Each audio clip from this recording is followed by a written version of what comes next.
masih ingat dengan tragedi 2015 silam ini. 11 warga Pasaman hilang di hutan. Dalam proses narasumber ini adalah salah satu anggota Brimob yang bertugas di Sumatera Barat saat itu. Pencarian ini ada kisah mistis di dalamnya. Awalnya semua berjalan lancar. Hari-hari yang aku lewati tidak ada yang aneh, kecuali ketika masa kecil. Aku selalu berada di lingkungan yang berbau mistis. Aku kira hal itu tidak akan pernah terjadi lagi. Tapi semuanya mulai berubah ketika aku bertugas di suatu tempat untuk membantu orang. Kejadian mistis kembali merasuk ke dalam kehidupanku, apalagi setelah aku bertemu dengan Shinta di hutan Pasaman. Ini adalah pertama kalinya saya bertugas di Padang. Selang 2 atau 3 bulan kemudian, kami ditugaskan untuk evakuasi di daerah hutan Pasaman. Sekitar tahun 2015 lalu, kasusnya adalah sekelompok orang yang terdiri dari 11 orang hilang di hutan Pasaman.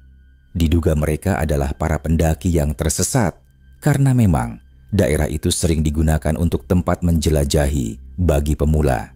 Aku dan rekan-rekan, sebut saja Bon, Joni, Romi, Inal, dan Dayat. Setelah mendapat perintah, kami langsung menuju ke tempat tersebut. Sesampainya di sana, kami disambut oleh beberapa tim SAR dan warga sekitar. Selain itu ada juga beberapa anggota TNI, tapi mereka ditugaskan pada lokasi pencarian yang berbeda. Total, kurang lebih ada 30 orang termasuk warga, dan tim SAR mengusahakan pencarian saat itu. Menjelang pagi, tepatnya hari Senin jam 9 pagi, kami mulai memasuki hutan. Demi efektifnya pencarian, dari 30 orang ini, kami bagi menjadi 6 kelompok. Saat itu terasa biasa saja, tak ada keanehan maupun keganjilan sama sekali. Sudah 3 jam lebih masing-masing kelompok melakukan pencarian, namun belum ada hasil. Dalam pencarian di dalam hutan ini, bertemu dengan hewan berbisa itu sudah lumrah.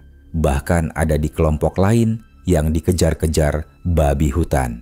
Menjelang siang, kami kembali ke pos tim SAR untuk istirahat makan dan mengambil perlengkapan, lebih serta beberapa anjing pemburu demi penyelidikan pencarian.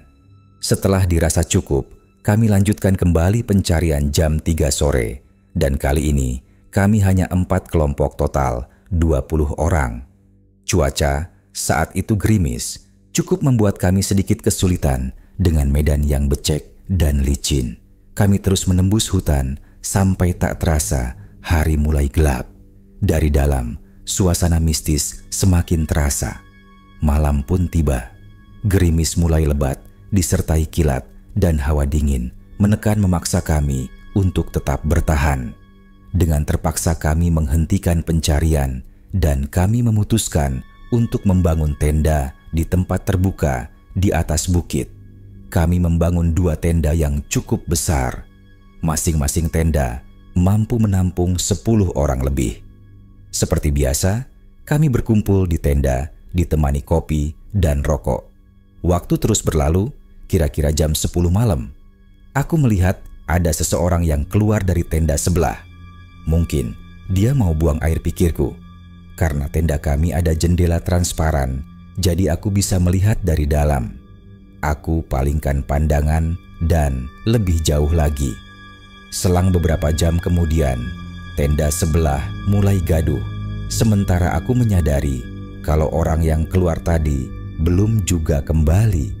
Kami pun keluar karena kegaduhan tadi. Tidak kecuali yang sedang tidur pun juga kami bangunkan. Anjing yang tadinya tidur dengan tenang mulai melolong berisik. Ada 4 anjing yang kami bawa waktu itu. Saat kami keluar, suasana benar-benar mencekam. Namun karena aku sudah terbiasa, ya menurutku ini wajar toh kami juga ada di dalam hutan. Kami kemudian serentak memanggil nama Sultan. Seseorang yang sedari tadi keluar tak kembali. Bersamaan dengan itu, beberapa anjing juga menggonggong keras ke arah pepohonan yang jauh dari kami berdiri. Di sana, kami melihat Sultan sedang berdiri. Tapi anehnya, ketika salah satu dari kami mendekati Sultan, justru Sultan malah semakin menjauh masuk ke dalam hutan. Akhirnya, si Bon, Johnny dan Romi mengejar serta memanggil nama Sultan, dan yang lain tetap di dekat tenda menunggu. Beberapa saat kemudian, mereka kembali bersama Sultan. Tapi anehnya, Sultan kali ini terlihat pucat. Saya yakin kalau ada yang aneh. "Kamu dari mana?" tanyaku ketika Sultan dan 3 rekanku kembali. Sultan pun hanya mengangguk dengan wajah pucat pasi. Aneh, pikirku. Akhirnya, kami membiarkan Sultan untuk beristirahat di dalam tenda. Sementara aku dan beberapa rekan lainnya di luar tenda untuk berjaga-jaga. Banyak pertanyaan yang mulai muncul. Sebenarnya apa yang terjadi pada Sultan? Namun karena kami rasa dia kedinginan, kami menganggap tak terjadi apapun di dekatnya. Belum hilang rasa khawatir kami, tiba-tiba Sultan muncul dari arah pepohonan. Kami semua terkejut. Sultan dengan tenangnya berkata, "Masih ada kopinya, Gan?" Kami semua setuju. Tidak mungkin ada 2 Sultan. Sultan harusnya ada di dalam tenda. "Kalian kenapa sih?" Sultan bingung. Sejak kemunculan Sultan, aku tahu kalau dia adalah yang asli. Tapi yang membuat aku teringat adalah kemunculan sosok hitam tinggi besar yang berada di belakangnya. Sosok itu hanya berdiri di dalam gelapnya hutan. Dan yang membuat agak lega, sosok itu hanya berdiri dan tidak mendekat ke arah kami. Lambat diluncurkan, sosok itu mulai memudar. Bersamaan dengan itu, anjing pemburu juga ribut setelah menghilangnya sosok itu. Seolah-olah para anjing pemburu ini juga merasakan ketakutan. Meskipun aku melihatnya, tapi aku tidak menceritakan hal itu kepada yang lain. "Kamu dari mana?" tanya salah satu warga. "Kan tadi udah bilang mau buang air kecil. Baru juga 5 menit keluar, ngelindur kelemegan," jawab Sultan. Jawaban Sultan membuat kami semua terkejut dan mulai merasakan ketakutan. Muncul pertanyaan, terus sekarang istirahat di dalam tenda siapa? Bukannya sudah beberapa jam Sultan di dalam tenda? Sultan pun bingung, karena dia merasa hanya keluar sebentar. Perlahan kami jelaskan, dan Sultan duduk di antara kami. Lalu Sultan terkejut dengan apa yang kami paparkan. Tak mau ditiru rasa penasaran, akhirnya kami berlima beranikan diri untuk memasuki tenda. Aku membuka penutup tenda, dan seketika keluar aroma wangi yang menyengat. Hanya aku dan Bon yang mencium bau itu. Lalu, di dalam, aku melihat sosok wanita berbaju putih membelakangi kami sambil menyisir rambut yang panjang. Sementara keempat temanku keluar, aku beranikan diri untuk masuk dan berniat menanyakan sesuatu. "Maaf jika kami kurang sopan." Bill M. sempat menyelesaikan aku mengucapkan. Sosok tersebut menoleh perlahan yang mengejutkan setengah mati. Ketika dia menoleh ke arahku, sosok itu mengembalikan badan dengan gaya yang lemah lembut bagaikan putri kerajaan. Posisiku dengan posisi itu berjarak sangat dekat, dan sesekali aku memperhatikan pergerakannya, namun tidak berani untuk memperlihatkan wajahnya. Sampai tiba-tiba dia mendekat ke arahku. Dari wangi yang menyengat tadi menjadi wangi yang menggoda dan nyaman. Suasana dingin malam itu berubah menjadi hangat, seolah-olah ada seseorang yang memelukku dari depan. Rasanya hangat dan tenang. Aku yang sedari tadi hanya menunduk, perlahan memberanikan diri untuk menatap langsung wajahnya. Tentunya sambil memegang pistol 9 mm di paha kiriku. Siap sedia jika tiba-tiba ada serangan yang harus aku hadapi. Saya tidak kidal karena kedua menikmati memiliki kecepatan refleks yang sama. Baru saja mengangkat kepala, dengan suara lirih sosok itu berbicara dengan nada pelan dan lembut. "Namaku Shinta." DG. Entah kenapa hanya dengan mendengar suaranya saja, Seketika aku langsung menatap ke arahnya, dan ketika mata kami saling bertemu, rasanya badanku kaku. Aku tidak sanggup melepaskan pandangan. Sosok yang mengaku Shinta itu juga tersenyum sambil menutup mulut malu-malu. Tangannya yang kecil dan tikungan yang lentik. "Saya tahu apa yang kalian cari," ujar Shinta sambil tersenyum kecil. Saat itu bukannya takut, tapi aku justru terpesona dengan kecantikan Shinta. Ini adalah pertama kalinya terjadi pertemuan makhluk halus dengan paras cantik bagai bidadari. Aku tertegun sejenak ketika sosok itu tahu dengan maksud kami datang ke hutan ini. Sambil berdiri dengan kaki melayang dari tanah, Shinta berkata lagi, "Jika kalian ingin menemukan apa yang kalian cari, aku bisa menunjukkannya. Tetapi jangan membawa terlalu banyak manusia. Itu mengganggu kami dan banyak dari kami yang tidak menyukai teman kalian. Dan satu lagi, jaga ucapan dan tingkah laku kalian. Bukan kalian saja yang diami daerah ini," ucapnya sambil berlalu terbang bersamaan denganku yang saat itu hendak berdiri.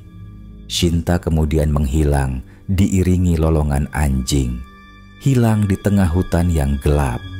Dan ketika Shinta hilang, aku langsung melihat ke sekeliling dalam tenda. Dan saat itu aku sadar ada ratusan dari berbagai jenis makhluk halus tengah mengitari kedatangan kami. Malam itu, setelah Shinta pergi, aku keluar tenda dan mendapati teman-temanku masih di luar. Aku tidak menceritakan apapun tentang Shinta kepada yang lain, namun mereka terlihat cukup kaku dan diam karena kemunculan dua sultan sebelumnya. Pukul 1 dini hari. Suasana sangat sunyi. Suara sulur-sulur daun yang tertiup angin sangat mendominasi di tempat kami berkemah. Bahkan suara hewan malam pun sama sekali tak terdengar. Hanya lolongan anjing pemburu yang memikat malam itu, seolah ingin melarikan diri. Sampai ketika aku menyadari ada yang aneh di sekelilingnya. Para penunggu hutan menampakkan wujudnya. Entah hanya aku saja yang melihatnya, atau semuanya juga merasakan sesuatu yang buruk akan terjadi. Karena sedari suasana yang mencekam ini disusul dengan bau anyir darah dan busuk yang entah datangnya dari mana. Tanpa komando, kami memaksa masuk tenda. Kini kami berkumpul dalam satu tenda untuk 20 orang. Sementara bau tak mengenakannya masih sangat menusuk hidung. Sampai pada saat kami saling menatap bergantian, suasana tiba-tiba hening. Bersamaan dengan itu, lolongan anjing pemburu berubah menjadi suara layaknya anjing ketakutan kaing-kaing. Paham kan suaranya gimana? Tiba-tiba angin kencang menerpa tenda yang membuat tenda kami bergoyang serasa mau terbang. Kami semua mencoba untuk menahan alas tenda agar tenda kami tidak terbawa angin. Tapi tidak hanya itu saja, tenda kami berulang kali melempar batu-batu kerikil dan pasir dari berbagai arah, membuat tenda kami ada yang robek dan berlubang. Ya, bahkan kami semua tidak tahu apa yang sedang terjadi di luar sana. Kami hanya bisa bertahan, saling memperkuat satu sama lain sambil mempertahankan tenda agar tidak koyak. Kami semua berdoa sebisanya, berharap kepada keselamatan nyawa kami di hutan ini. Dari arah jendela, kami di dalam bisa melihat sedikit apa yang terjadi di luar. Di sana, kami melihat ada sepasang mata merah menyala dengan suara geraman yang berat muncul dari balik gelapnya hutan. Tak hanya itu saja, suasana di luar terasa sangat ramai dan gaduh. Banyak sekali suara anak kecil yang tertawa dan wanita yang menjerit dengan keras. Itulah yang kami dengar selama kami bertahan di dalam tenda. Tidak ada lagi kesunyian hutan. Seakan-akan kami dikelilingi sesuatu yang tidak bisa kami lihat, tapi suaranya sangat jelas didengar oleh semuanya. Tidak ada yang bisa kami lakukan kecuali menunggu mereka pergi dan menunggu suasana kembali tenang. Mata terpejam dan mulut melantunkan doa. Itu yang kami lakukan saat itu, mencoba mengabaikan suara tawa dan tangis di luaran sana. Entah sudah berapa lama kami bertahan, namun suara dan lemparan kerikil itu masih terus mengganggu.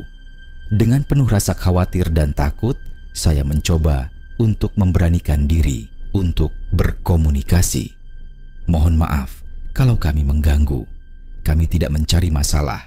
Kami hanya ingin mencari beberapa orang yang hilang di sekitar sini. Ucapku dari dalam tenda. Suasana hening, namun dari satu arah terdengar suara geraman. Salah satu sosok menjawab dengan suara serak dan berat. Kehadiran kalian di sini sudah mengganggu kami, dan salah satu dari kalian berani mengotori dan mengencingi anak kami.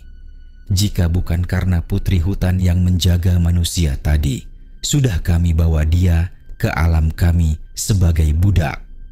Ujar suara itu. Salah satu dari kami pasti sudah berbuat kesalahan. Aku beranikan diri untuk keluar tenda.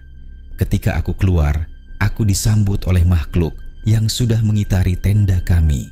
Jumlahnya banyak dengan rupa yang berbeda-beda. Dari sosok tinggi hitam legam dengan taring yige besar dan mata merah menyala, sosok wanita yige hancur mukanya, makhluk berkafan setinggi 2 meteran, dan banyak makhluk yang tak pernah aku lihat sebelumnya. Ada juga yang terbang, bergelayutan, bahkan meliuk-liuk seakan menari. Aku tahu kami telah dikepung. Seluruh pandangan makhluk itu muncul ke arahku. Keberanianku tiba-tiba hilang. Aku takut. Karena ini, untuk pertama kalinya, aku berhadapan dengan seorang diri. Dengan begitu banyaknya makhluk-makhluk yang menyeramkan. Tubuhku tidak bisa bergerak, terlalu banyak energi negatif yang dipancarkan oleh makhluk yang ada di sekitar saat itu. Sekali lagi, mohon maaf atas kelancangan kami. Kami betul tidak tahu apa yang terjadi. Dengan lirik aku berkata, dan belum juga aku selesai bicara, sesosok makhluk berkepala mirip sapi itu tiba-tiba mendorongku dengan keras, membuatku terguling ke belakang. Aku menyesal telah melalaikan ajaran Mbah Sabar. Semua ilmu yang dibuka saat itu sudah tak pernah lagi aku gunakan saat aku SMA. Mbah Sabar ini kakek Tori, sahabat kakek saya yang dulu pernah berperang melawan jin bersama.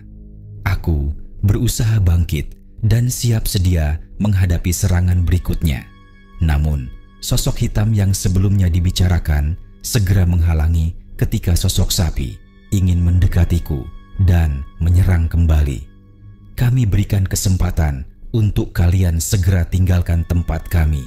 Dan untuk kamu yang sudah berjanji bertemu putri hutan, aku tidak akan ikut campur. Ucapkan sosok hitam sebelum menghilang yang diikuti makhluk yang lain.